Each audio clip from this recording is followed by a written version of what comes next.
Shalom dan selamat pagi jemaat kekasih Tuhan. Sebelum kita melakukan segala aktivitas kita hari ini, saya mengajak kita untuk bersekutu dengan Tuhan. Kita akan membaca dan merenungkan firman Tuhan dari Matius 15 ayat 21 sampai 31. Dan sebelum kita membaca dan merenungkan firman Tuhan ini, mari kita meminta pertolongan di dalam doa. Kita berdoa. Ya Allah, ya Tuhan kami, Bapa yang sungguh mengasihi kami. Kami sungguh bersyukur Tuhan untuk kasih dan cinta Tuhan yang boleh selalu nyata bagi kami semua. Terima kasih Tuhan untuk penyertaan-Mu di sepanjang semalam lamanya dan pagi hari ini Tuhan.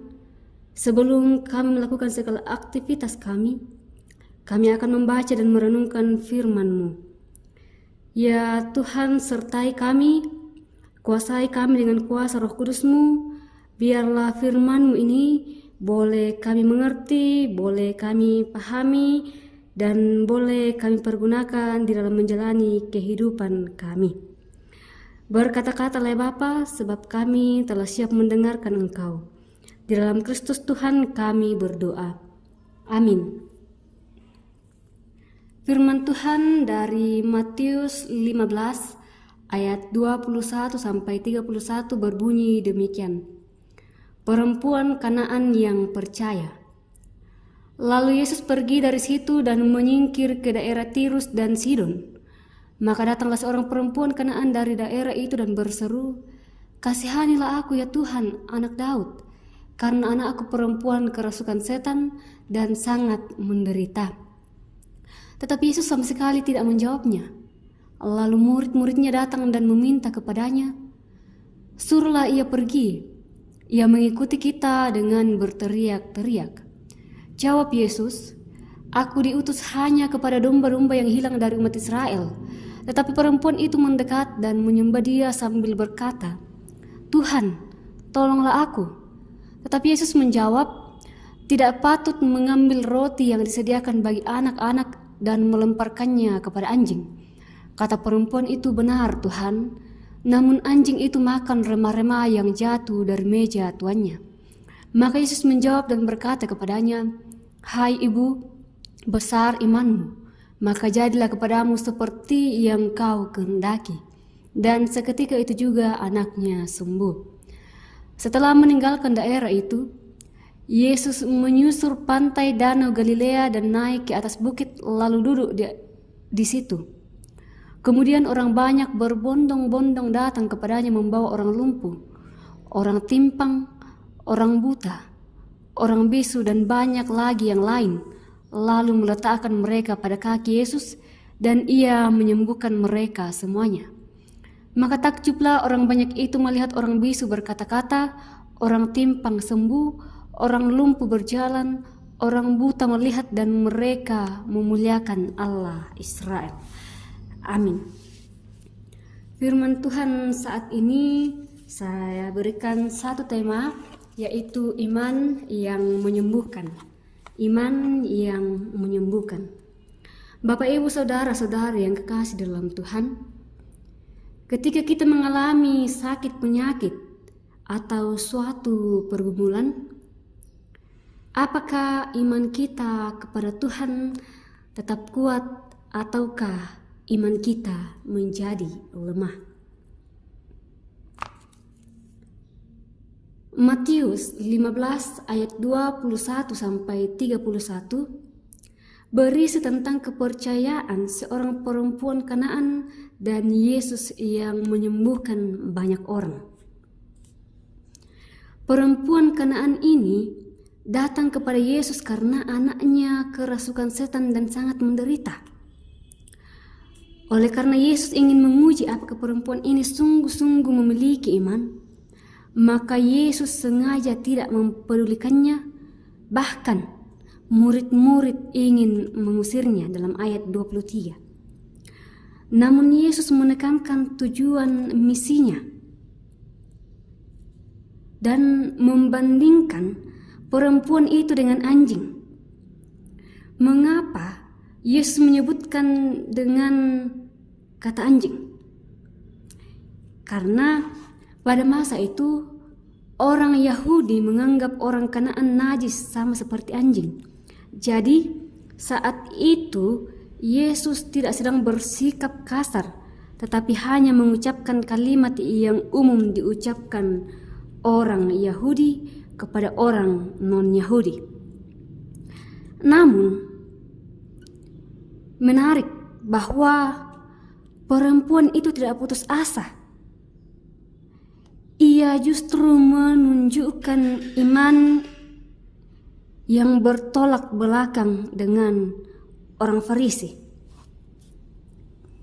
Ia mengimani Yesus sebagai Tuhan yang sanggup dan mampu menyembuhkan anaknya. Dan karena imannya yang besar itulah, maka anaknya menjadi sembuh. Anaknya menjadi pulih. Lalu dalam ayat 29 sampai 31, orang banyak berbondong-bondong datang kepada Yesus karena mereka mengimani bahwa Yesus dapat menyembuhkan segala jenis penyakit.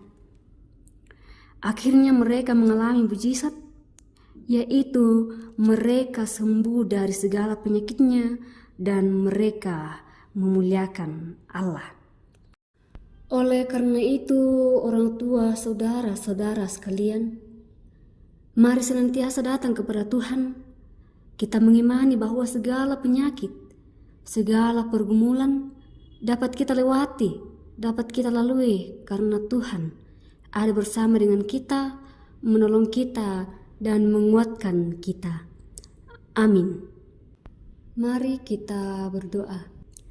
Kembali Tuhan, kami datang kepadamu, kami menundukkan kepala di hadapan-Mu, oleh karena kebaikan dan kasih-Mu yang selalu nyata untuk kami.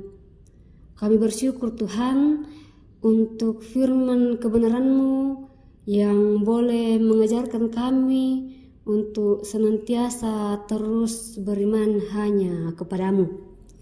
Iya Tuhan, saat ini kami datang berdoa untuk kehidupan kami pribadi lepas pribadi, di dalam segala hal yang akan kami lakukan, di dalam segala tugas tanggung jawab kami, di dalam segala aktivitas kami. Kami mohon Tuhan, Engkau yang akan terus menuntun dan memberkati kami, sehingga apapun yang kami kerjakan hari ini, boleh kami kerjakan dengan baik dan terus memuliakan Tuhan di dalamnya. Kami berdoa untuk jemaat Tuhan yang saat ini dalam kelemahan tubuh karena sakit penyakit. Tuhan yang akan menolong mereka, menjamah setiap tubuh yang sakit, sehingga mereka boleh pulih, boleh sembuh, dan mereka boleh bersuka cita karena kasih dan kemurahan Tuhan. Ya Tuhan, kami juga berdoa untuk orang tua kami yang saat ini dalam usia lanjut. Sungguh Tuhan, tiada kemampuan pada diri mereka jika Tuhan jauh dari mereka. Untuk itu Tuhan, kami mohon topangan dan kekuatan dari Tuhan diberikan kepada mereka, agar mereka boleh senantiasa tetap kuat dan boleh terus berpengharapan hanya kepada Tuhan saja.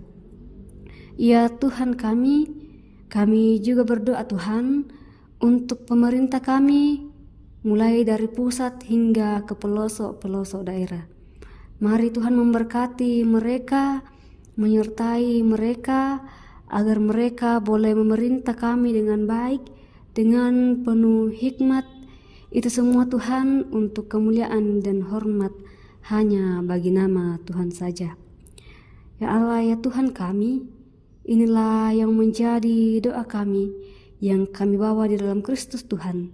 Itulah Tuhan dan Juru Selamat kami yang senantiasa menyertai kehidupan kami. Amin.